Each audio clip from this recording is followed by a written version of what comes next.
They vanished into the Arctic night, 150 souls swallowed by ice and silence. For 40 years, Flight AA-219 was a ghost in the frozen dark, until a satellite spotted its metal bones glinting under the midnight sun. What the rescue team found inside wasn't wreckage.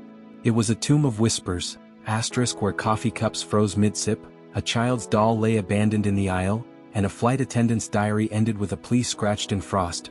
Tell them we lasted 18 days. This is the truth. This is what the ice didn't want us to see. On December 4, 1983, Flight AA-219 vanished from radar on one of the harshest winter days over the Arctic. On board were 150 passengers and crew, each with their own stories, hopes, and dreams. The captain's final message arrived at 23:47, a desperate mayday cut off mid-sentence. We've encountered severe turbulence, altitude 10,500 meters, engines 1 and 4 failed, requesting emergency. The connection severed abruptly, leaving an unsolved mystery. For 450 grueling hours, 7 search planes and 3 icebreakers scoured the area, but no trace was found. For 40 years, the secret lay buried under ice as if guarded by nature itself, until January 2024, when a military satellite accidentally detected a metal object in the Arctic Circle. Alarming satellite images revealed an unnatural shape in the ice, casting doubt on its natural origin. Dr. James Landon had spent 15 years preparing for this expedition. Every day of his life was dedicated to one goal: finding Flight AA-219. His team comprised Polar Explorations elite: Sarah Collins, a meteorologist with 20 years polar experience and NASA-trained expertise; Mike Thornton, a former NTSB crash investigator with Antarctic missions; Emily Chin, a forensic expert famed for solving Greenland's ice mummy case; Robert Walsh, a retired Navy SEAL with a decade of Arctic deployments. Legends swirled about their skills. Some claimed they could survive on the moon if needed. 12 technicians, 3 doctors, and ice specialists joined the core team, forming a precision machine for their most demanding mission. Each member was a pioneer, ready to face the unknown. 84 tons of equipment were airlifted via 3 C-130 transports. The base camp was erected with military precision. 6 insulated modules, 3 satellite antennas, and 2 200 kilowatts diesel generators operational within 18 hours. The setup seemed indestructible, until the Arctic tested it. 4 reconnaissance drones with experimental radar mapped 5 square kilometers of ice in 48 hours. Operators exchanged grim glances. They knew tragedy lay beneath. By dawn on day 3, conditions became a trial. Minus 42 degrees Celsius, 18 meters per second winds, and 200-meter visibility. The Arctic itself seemed to resist them. Then a drone spotted metal. The ground team reached the site to find the plane's tail jutting 40 degrees from the ice. Radar showed the fuselage extended 27 meters down. Recovery was an engineering feat. The TS-4000 thawing system melted ice at 3 centimeters per hour, with hydraulic braces preventing collapse. The ice's thunderous cracks froze hearts mid-beat. Inside the cabin, minus 38 degrees Celsius, was a time capsule. Coffee cups frozen mid-sip. A child's doll between seats 32D/E. A diary of flight attendant Mary Parker detailing 18 post-crash days, a chronicle of courage. Survivors had built shelters from life vests. The final diary entry, December 23, 1983. Only 72 of 150 survived the first night. Captain David Harrison enforced strict rations, 100 g food, 200 milliliters water daily. Flight Surgeon John Mitchell treated 23 injured with makeshift supplies, every bandage a lifeline. At minus 50 degrees Celsius, even a scratch could.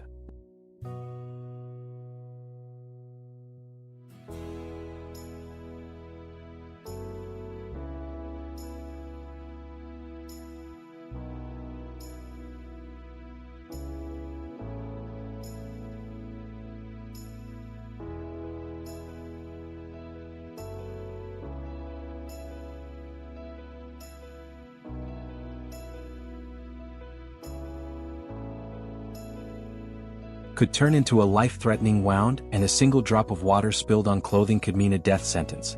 The expedition's work was suddenly interrupted by the loud cracking of ice. Scanners detected movement of a large object near the dig site. Through the thick snowstorm, the team saw a massive polar bear standing nearly 3 meters tall, a true Arctic giant. It was followed by 2 cubs the size of adult wolves. Robert Walsh immediately activated 4 acoustic deterrent devices set to 35 Hz. But the bears behaved unexpectedly. The female methodically investigated the excavation perimeter, sniffing each new device with primal caution and curiosity. The older cub showed particular interest in the generators, venturing dangerously close. The younger cub hung back, carefully observing the humans from a nearby ice ridge, like a tiny scout watching strangers. When a camera flash illuminated the cub's face, it merely blinked, took a few hesitant steps, then resumed its watchful stance. Meanwhile, the scientific expedition continued its tense work. On the 12th excavation day, the team finally reached the cargo hold. Temperatures had plunged to -53°C, causing failures in 2 critical hydraulic systems.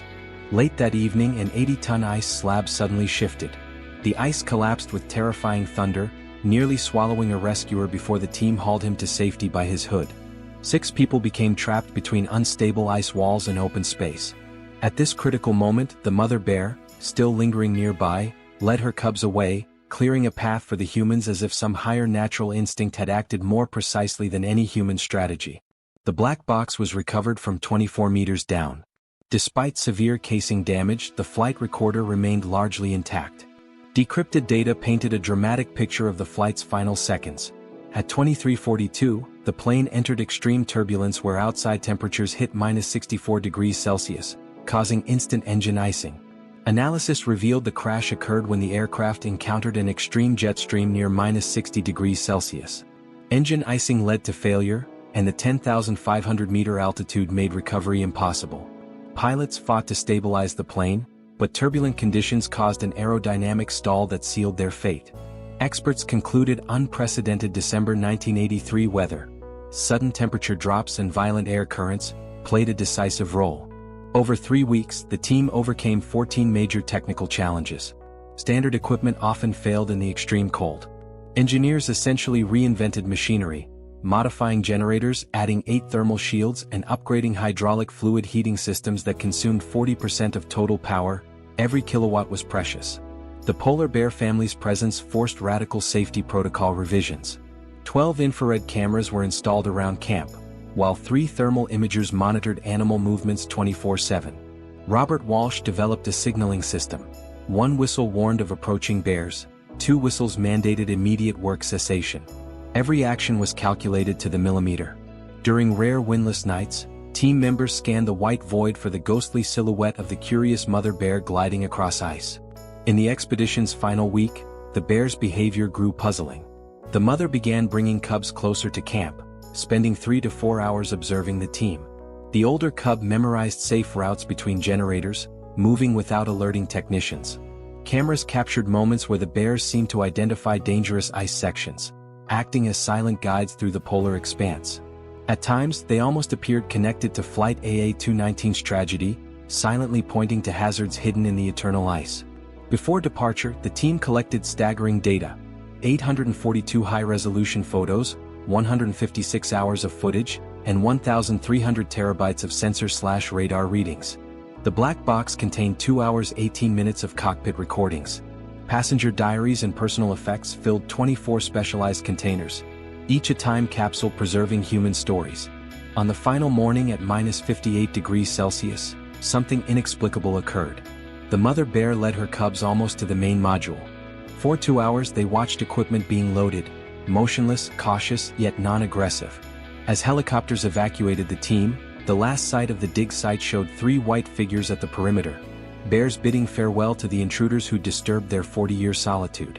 Dr. Landon couldn't shake the feeling they'd been not just researchers, but unwilling participants in an ancient Arctic drama.